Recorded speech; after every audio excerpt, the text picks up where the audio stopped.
తమిళనాడులో భారీగా డ్రగ్స్ పట్టుబడ్డాయి. ఇక పుదుక్కోట్టై జిల్లాలోని మీమిసాల్ వద్ద 100 కిలోల డ్రగ్స్ ను అధికారులు స్వాధీనం చేసుకున్నారు. అయితే పట్టుబడిన మత్తు పదార్థాల విలువ దాదాపుగా 110 కోట్లు ఉంటుందని అంచనా వేస్తున్నారు.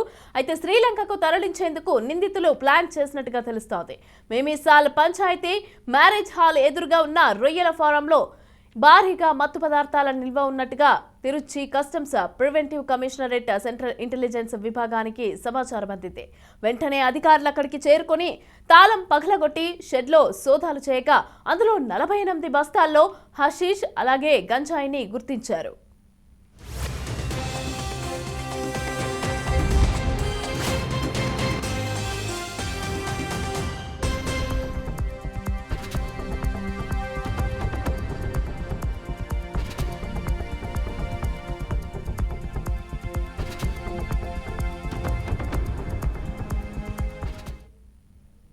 రెడ్డిక తమిళనాడులో అయితే పూర్తిగా చాలా వరకు డ్రగ్స్ పట్టివేత ఉన్నట్టుగా సమాచారం. అలాగే డ్రగ్స్ విలువ దాదాపు 110 కోట్లు ఉంటుందని అయితే అంచనా వేస్తున్నారు అధికారులు.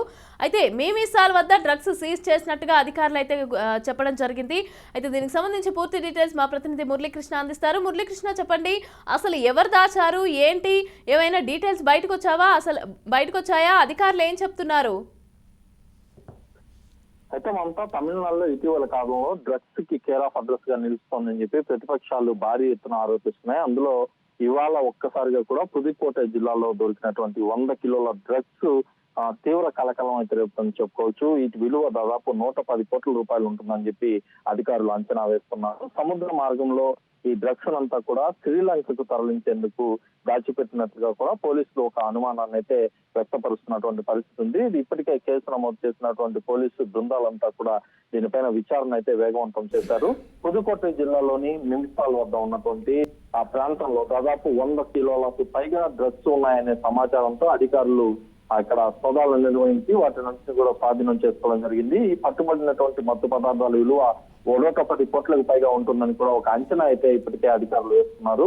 వీటన్నిటి కూడా అంటే తమిళనాడులోని చెన్నై ప్రాంతంలో రామేశ్వరానికి అత్యంత దగ్గరగా ఉండేటటువంటి శ్రీలంకకి సముద్ర మార్గం ద్వారా ఈ డ్రగ్స్ అన్నింటినీ కూడా పంపించేందుకు ఇటు ఎవరైతే నిందితులు కూడా ప్లాన్ వేస్తున్నట్లుగా ఒక సమాచారం అయితే అందుతుంది. మిమిసాల్ పంచాయతీలోని మ్యారేజ్ హాల్ ఎదురుగా ఉన్నటువంటి ఒక రొయ్యల ఫారంలో ఈ మత్తు పదార్థాలన్నీ కూడా నిల్వ ఉంచినట్టుగా తెలుస్తోంది. తిరుచికి సంబంధించినటువంటి customs preventive commissionerate central intelligence విభాగానికి ఈ సమాచారం అందడంతో వీళ్ళంతా అధికారులు అక్కడికి చేరుకుని తాళం పగలగొట్టి మరి షెడ్ లో సోదాలు చేశారు.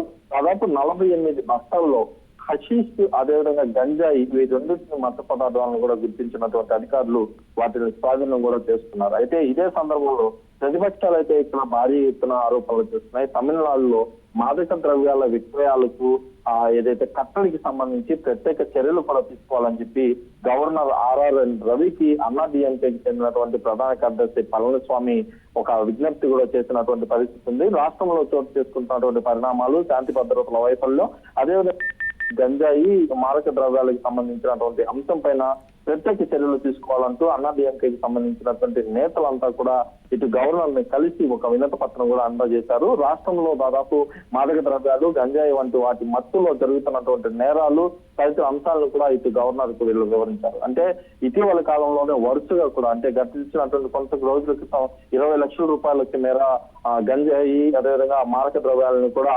అంబత్తూరులో పోలీసులు పట్టుకున్నారు. వీటి విలువ 20 లక్షలకు పైగా ఉంటుందని చెప్పి అక్కడ ఉన్నటువంటి పోలీసు ఇన్స్పెక్టర్ వెలెల్ పాండ్యన్ కూడా వివరించినటువంటి పరిస్థితి. ఇప్పుడు తాజాగా 110 కోట్ల రూపాయల విలువైనటువంటి ఇటు మత్తు పదార్థాలను కూడా పట్టుకున్నారు. ఏదేమైనప్పటికీ కేంద్ర బిందువుగా ఉండేటటువంటి ఇటు తమిళనాడులో ఇటు సముద్ర మార్గం అదేవిధంగా పోర్టు ఏరియాలు, దీంతో పాటు ఇటు ఇంటర్నేషనల్ ఎయిర్పోర్ట్ లో ఈ ప్రాంతాలన్నింటిలో కూడా భారీ ఎత్తున డ్రగ్స్ ఇటీవల కాలంలో దొరుకుతున్నాయి. దీని మీద మాత్రం ప్రత్యేక చర్యలు తీసుకోవాలని ప్రతిపక్షాలు అయితే డిమాండ్ చేస్తున్న పరిస్థితి ప్రస్తుతం కనిపిస్తోంది. Right, thank you Murali.